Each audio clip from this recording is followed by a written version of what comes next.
that 2023 will not be like 2019 and 2015. Comrades, are we communicating? 2023 will not be like 2019 and 2015. But I want to appeal to you, distinguished comrades, that we must get our PVC. I understood was that his speech was almost over, but my presence reignited him back to square zero. And I'm happy we are meeting here today. But let me assure you, I'm not here on any political platform. I'm here driven out of concern and care for Nigeria.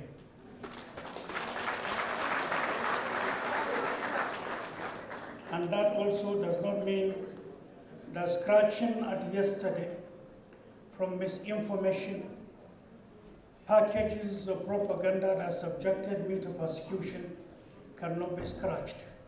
I love it whenever it is scratched deeper so that people can understand.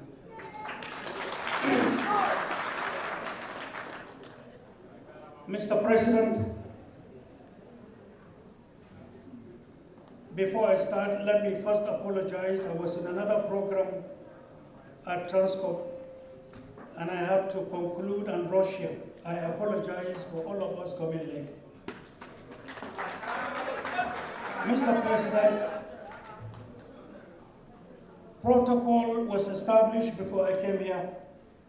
So most humbly, I want to say I'm standing on the well-laid protocol so established before our arrival. And I also thank you, comrades, for giving me the opportunity, no matter how short it might be, to share our thoughts at this time in Nigeria's history with you today. At the beginning, every Nigerian, particularly elites and special case, is the label. You must dissect the history that brought Nigeria to where we are. And let me start it this way. With the discovery of oil, and with the restructuring of a body outside Nigeria by some foreign interest, ideas were put forward, and Nigeria became the main target. There were issues that were brought to the fore that the media took. But there were so much that people are not aware. And what people are not aware is what I'm going to talk about. Whether it is considered friendly or it is considered painful, the country I have is Nigeria. Speaking the truth to my brothers and sisters in Nigeria is part of worship. When people understand themselves, when mutual suspicion is forced to give way, when facts and truth govern what people do and say, when lies give way, and when light beams on the patches of obstacles deliberately created by man, then that environment becomes safe for mankind to dwell therein. In 1972, it was agreed that Nigeria should not, under any guise, be allowed to grow. I said this yesterday. Many leaders called me until they found these secret documents. And I'm going to talk in this direction, culminating to the games going on even now. And I am concerned talking now simply because we are inching into another phase of a program that will face this country in a hard way. And Tekla, who is also a Nigerian, who is also a father who has children who care for the well-being of this country. I know I was part of some military governments yesterday, but one may ask, at what capacity? What was my age? Were the allegations laid on me true? I went through persecution, met 15 judges, set aside. Those who persecuted me and called me names on pages of newspapers are ashamed to look at me. They cannot shake hands with me. They are elder members of elder states. If the case were to be in reversal order, no, it won't be different. But I was painted the way I was painted, so my destiny is to go through that path, and I'm happy. God Almighty has designed it for me to be cooked that way. I am who I am. I am who I was when I served. And that's why whenever you see a literature, look at the other side of the coin. Who is the person you are talking about? The me that you see is the me that was. What we have done to labor, you don't know because we don't come to the pages of newspapers to talk. But time and events will tell. If the reverse of who I was what you have heard and what you commented upon, then that's another thing. I wouldn't even be here, alive to start with. But I am here. My destiny is still kicking. God bless Nigeria. In the 70s, it was agreed this country of ours should not grow. What happened in the 70s? The discovery of oil and gas. I will be very brief, deliberately, to be able to deliver the messages I want to deliver. Tire production, textile industries, and paper mills were the pride of Nigeria, generating revenue, job opportunities, competing with any elsewhere. But the moment oil and gas began to flourish, and then when they introduced something called domestic dirty oil politics in Nigeria, and when those who introduced it began to now siphon and make sense against the country's revenue, also adopted yet another formula called international dirty oil politics, taken from source, taken away from onshore, offshore, to destinations around the world, giving nothing to Nigeria. Then they realized that Nigeria, by her growing population, as at that time, is a big market. And one of the next things to do is to deny Nigeria power. What did they do? They also introduced something called transformer dirty oil politics. The transformers, district transformers you see, was what attacked the labor, was what made labor to have numerous widows, numerous orphans. Ministry of power was used. Your budget was determined. What were they doing? Some specific transformers, district, were brought. And let me tell you what was happening. And labor didn't understand. You went on numerous strikes. You fought, and industries were failing because of lack of power. Alternatives were brought, and the owners were running at loss. What were they doing with transformers? If, for example, in this district, a transformer is brought, what they do is to take at a particular time near to industries, they take foams and copper wires and line it up in the night and put on the transformer and call on the attention of people. Once the copper wire becomes too hot, it burns the foams inside, and transformer is made to trip when there is overload or fire. And when the fire becomes heavy, the smoke must escape. It will bolt and it will trip off. Once it trips off, the industrial workers' labor, the neighborhood, people who are around, will be witnesses to the tripping off of the transformer. But to them, it was called transformer blowing. It was well known to the labor in Nigeria. They knew it as transformer blowing. Once it blows, it stays. The officials from the ministry will take it away only to swap it, but contracts are issued for yet another one. In the meantime, nothing happened to the transformer. But that industry will not work. The labor union will sit doing nothing. The owner is thinking on profit making. He is thinking on the alternative, which is gas, and it costs him more, affecting the economy. That trend continues in the 70s. Industries began to shut down. It was deliberate so that the product from outside Nigeria can have its way into Nigeria, competing with the owners in Nigeria, competing with the local fabrics that we are supposed to utilize. With the continuation of this trend, Nigeria hadn't, as at that time, what is called economic intelligence for Nigeria. We were depending on outside literature, outside information, and those who were destroying us were the same people supplying the same transformers. That continued to early 80s when another type of transformer was introduced. It now come to be in circulation at higher cost with something called cyst. At intermittent breaks, gas and energy were escaping through it. That is to say, you will never have enough energy to run your industries. Till this moment, you have them all littered around Nigeria. The understanding here is who are the owners of these transformers? Who shipped them in? How many of the labor leaders knew about this game? How did you lose your industries? How come you don't have any to show?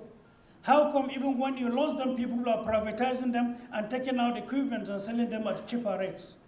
How come you have so many people very poor within the labor who used to tell you to go on strike?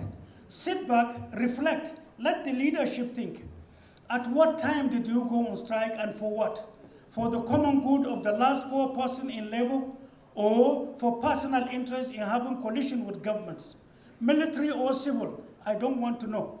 Friction between leaders and labor and those in power or the leadership were another thing entirely.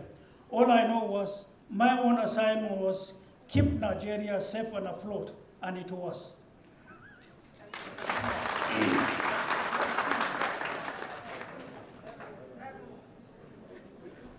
Now, I'm sure before I came, most of the problems bedeviling the labor were known or must have been mentioned, and you know much better than I do. But some of the ones I talked about was the issue of having market for the product of our industry, the textile industry. The textile industry was never protected, even then. Even now, with all the meetings you have done, I don't think there is any government that has the capacity to protect because of something called negotiation or confrontation in international trade. It's a formula that only China succeeded in overcoming that lately. China decided to go on negotiation because they were weak then. Now that they are the world market, they are into confrontation where negotiation cannot hold. The question is, what is this doctrine in Nigeria's trade? What is this doctrine between investors and the government of the day? What has labor done between the issue of understanding, negotiation, and confrontation in international trade with the sole view of protecting what we have? The fact that people urge to come to power is another thing entirely. Knowing what to do with the power to the people timely is all that matters, not wasting time. So here, there is another burden, the burden of competition. They cannot compete. The local industries, the labor are providing labor services, but they can't compete with the international market because they do not have what it takes. In Nigeria, and only in Nigeria, hear this. When you have an institution, it is not normal for you to allow it to run on itself. It will be killed because it was agreed in 1972. When you create a policy to protect people, to service the people, to service this country is not enough. You also must create protective measures to make sure that this policy in itself runs through and succeeds. Otherwise, the two will amount to nothing in the shortest time possible. This has presented itself. We have had numerous governments with lofty ideas, lofty policies. When you, in retrospect, turn to look, it is a sorry sight. And that's why we are where we are. Next is the issue of tax. Tax. If we are to discuss tax, unfortunately, I said I'm not here to discuss politics. But the dirty tax in Nigeria, the regimes, and the ones we have seen lately, is enough a crime that has actually pushed Nigeria to the ditch that will find it difficult to come out from. Lies were told, deceits were implied. There is a game called tax. Actual tax collected, tax remitted, tax submitted, tax known to Nigerians, therefore, but people don't understand. And if I may say, with all sense of humility from this particular government my brother has spoken about. If we are to discuss tax alone from 2015 to date, it is a heavy burden to listen, not even to chew, to listen alone. But such people are elder statesmen. They have ruined Nigeria, they have ruined the economy, and they still believe they own it. This country should not, under any guise, be seen to be telling lies to people, to cheat the people. If I say I'm going to do B, C, D, even on oath, I will still have to sign before the people. And if within indicators and time given, such things cannot be seen to be done. Such government should be seen to be short-lived. There are countries who have attained higher points, and once they begin to fail, they leave, and early elections are called. It is about time we become serious because of who we are as Nigerians. We as Nigerians, with all sense of humility, are yet to know who we are. Knowing what we have had before, and knowing what we knew, and knowing the damage has been done to Nigeria and Nigerians, and then with the elites being fooled every day. Lies are told in the morning, literatures are sent, papers carry it, television and radios echo it. And before you know it, people get brainwashed. You are kept away from facts. That cannot be Nigeria, and that cannot be an environment where a typical Nigerian is qualified, quantified, and valued as an intellect at any level within the international scene. This country is rich. I tell you, part of the pains we have is the fact that rich as Nigeria, but poor among the poorest as Nigeria is physically identified. What is the problem? Deficit of leadership at all levels. Inclusive trade union with all sense of humility. You see, I'm saying this, it might provoke some people. The question is, how much has labor? Who has empowered the labor? How much do you have in your coffers? You have so much to do, but you don't want to offend people. You said you offended people yesterday, or you fought with military government aside. This is democracy. There are 10 million and 10 ways to create funds, wealth for yourselves, wealth for our industries, and get them sustained. And I will tell you what shortly.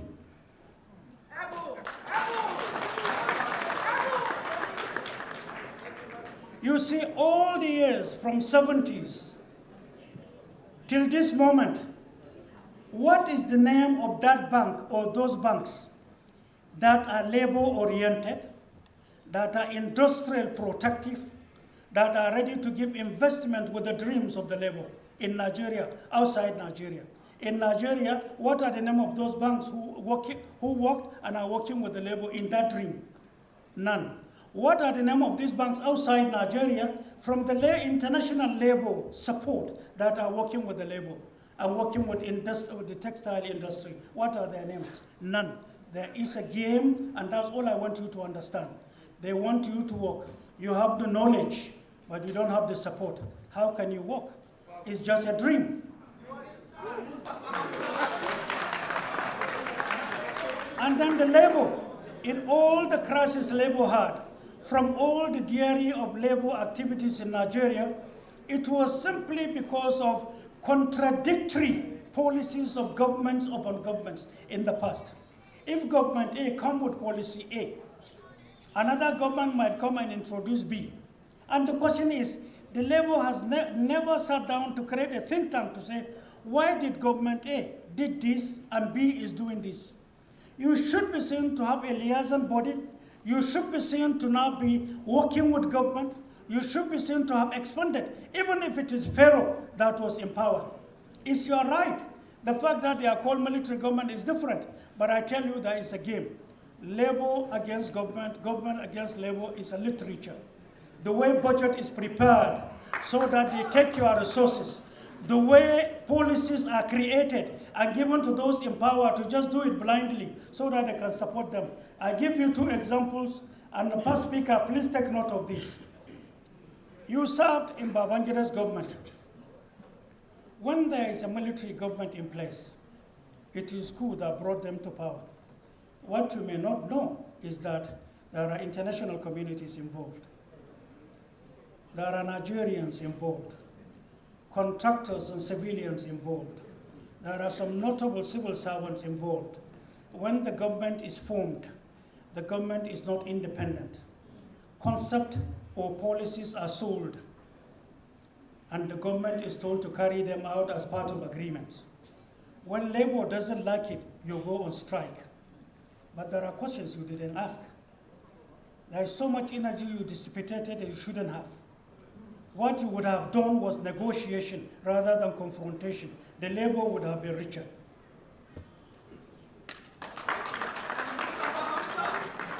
There was the psychological aspect of it. Because unless there is friction, unless there is gap between a government and the people, those in power will sit comfortably. But the more they create stories and friction is raised, out of nothing, government will not be on her feet. Bodies like labor will not be on their feet. But the more the friction, the better. And it is when you are fighting that you lose your resources. And I'll give you an example. In 1995, the need to look for resources to run African states became an issue. Nigeria was more or less totally bankrupt. The need to run Nigeria became an issue. Salary payment was difficult. Then Libyan government, along with Germany, decided to utilize a satellite from a private satellite company that has shares of government of Germany in it. They discovered uranium in abundance and in high quality, well spread in Niger. Out of curiosity, that leader and other leaders decided to say, scratch part of Nigeria and let's take a look. They were shocked with what they discovered. In Northeast, they discovered a portion. And that portion, in part of Zambeza, leading to Lake Chad. What was deposited there, this is not hearsay. I was in Libya, I was in attendance, along with Nigeria's ambassador, 2 of us allowed.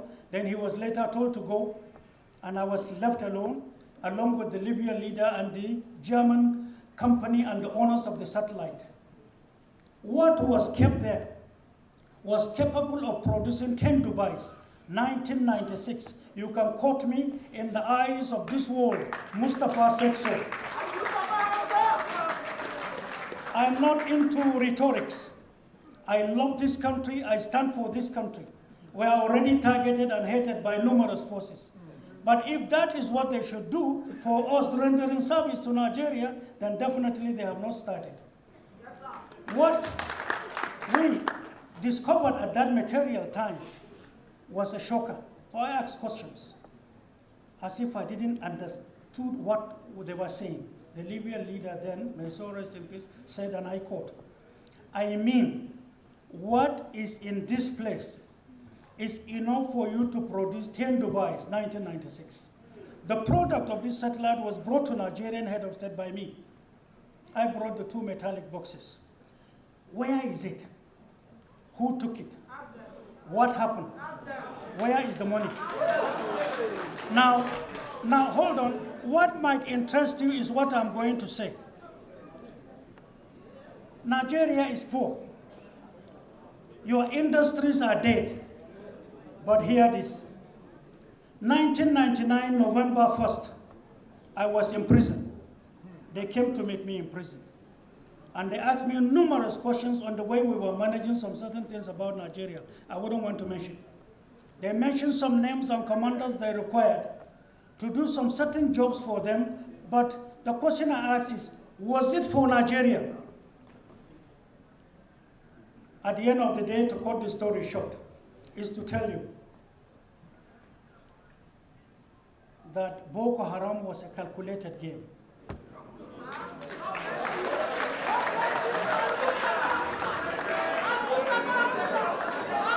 No, I'm begging you, see,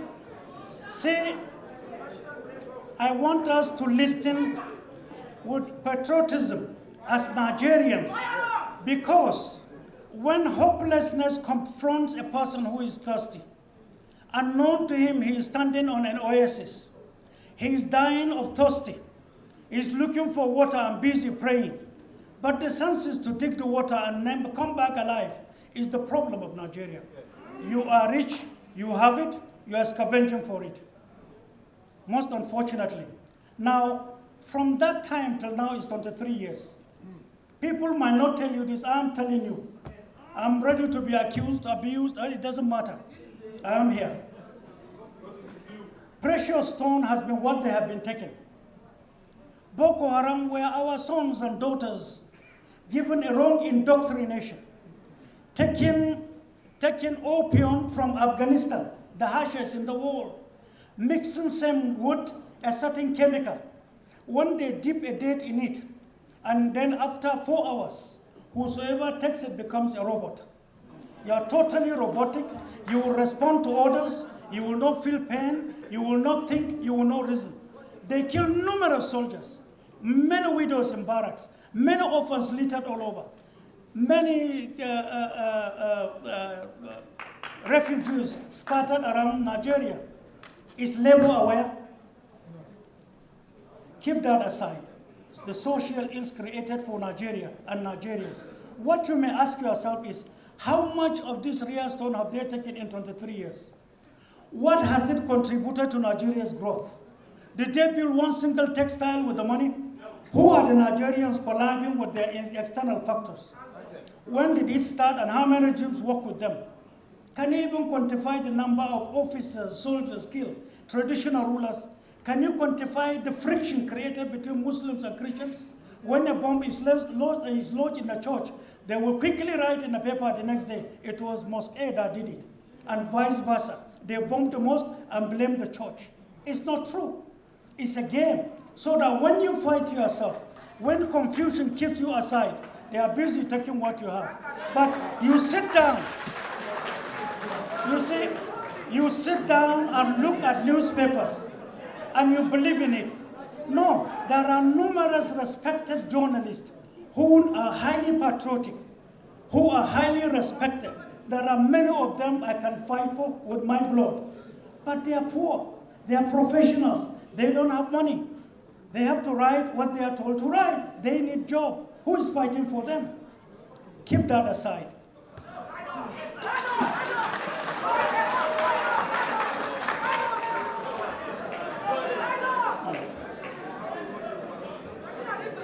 See, my brother. Anyway, I will run it out.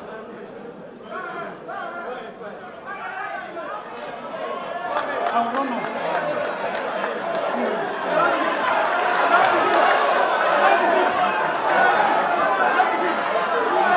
Thank you so much.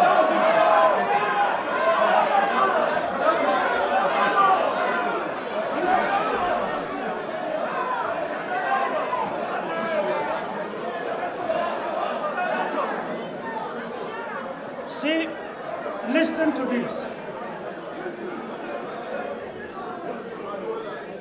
Listen to this.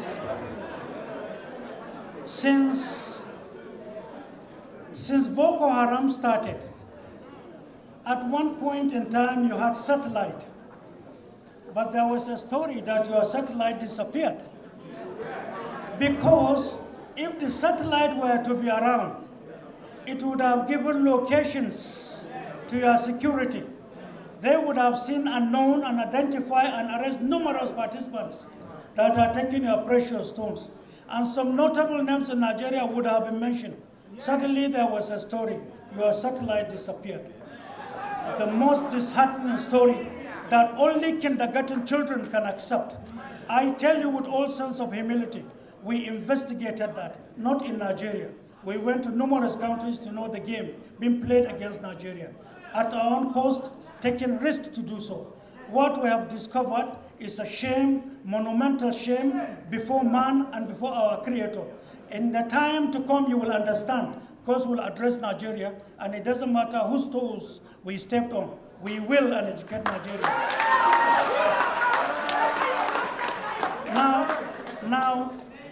Now, Most of you here have your telephones in your hands. Listen carefully. Labour is poor, agreed. Nigeria is poor, agreed. Most of you have telephones here. Google as I talk. How much is a kilogram of rhodium in international market today? Kaduna, where you have most of your industries then, the best four, the pride of all, were in Kaduna yesterday. But how much rhodium do you have in Kaduna? And how much is it per kilogram? Meaning a container is enough.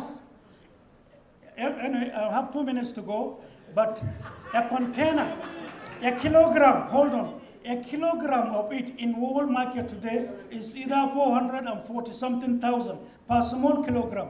They are taking it in containers, in hundreds of containers. They find their way to the ports. They go into the international market. That is to say, if Labour can agree with the federal government, take 10 containers, you will be the richest rich, you will have your industries, you will have your market, you will have your dreams attained, your children will have all it takes, you will live well.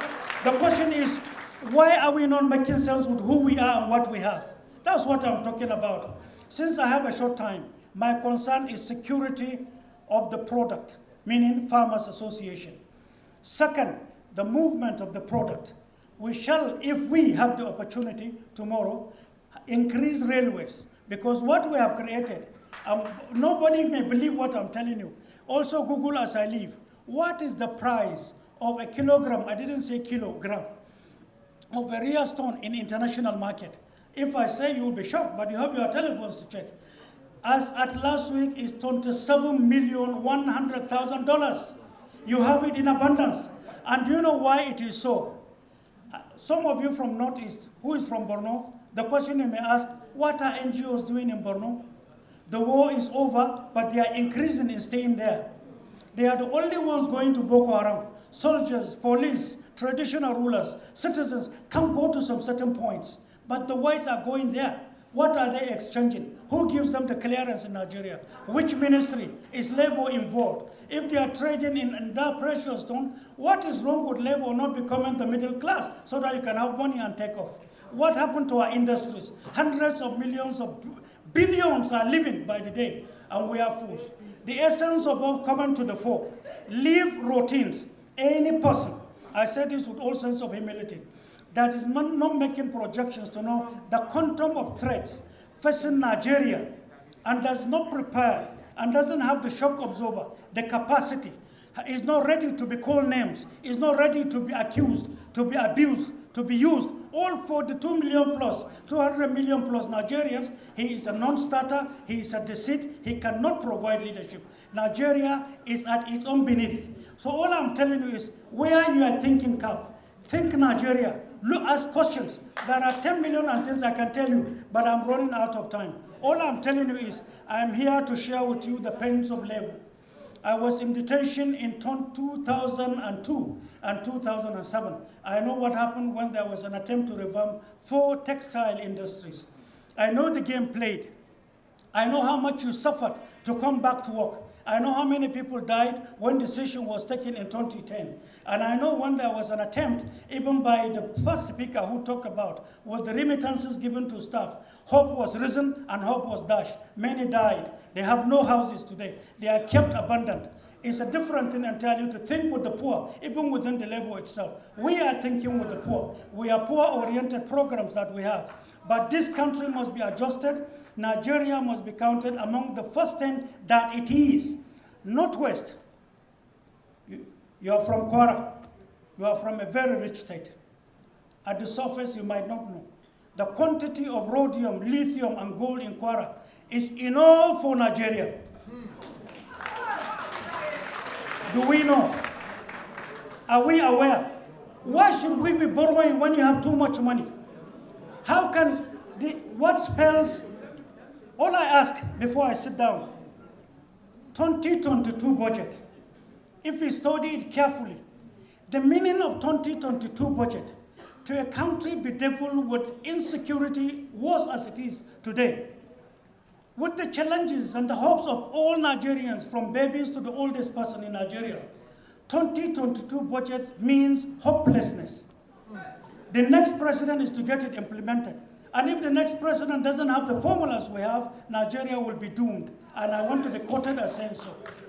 The meaning here is that if you do not know how to generate wealth from within, if you don't know how to generate wealth from outside, if you succumb to fear, or if you have leaders who are busy right now going to the same people who have ruined Nigeria, going to sell themselves as their candidates to provide leadership for Nigeria 2023, there is no bigger threat than that. I am not talking to nobody.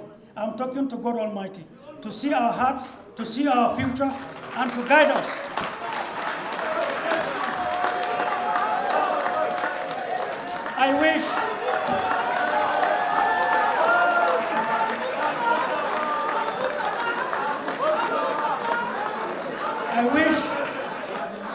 I wish, I'm respecting the 2 minutes given to me, I'm sorry. I wish and pray most sincerely that we will be scientific in what we see, what we hear, what we read, and what we do. And I pray one thing that is missing with Nigerians at all classes, or of all classes of Nigerians, is that unison. Sentiments, lies telling has nothing to do with our progress. The truth, fear God, love of one another, fictitious stories have no meaning to Nigeria. Unity and love has everything. We have all it takes to be. God bless you. God bless you for giving me the opportunity. God bless Nigeria. When the union inspiration, the workers blood shall run, there can be no power greater anywhere beneath the sun. Yet what falls on earth, union makes us strong, solidarity.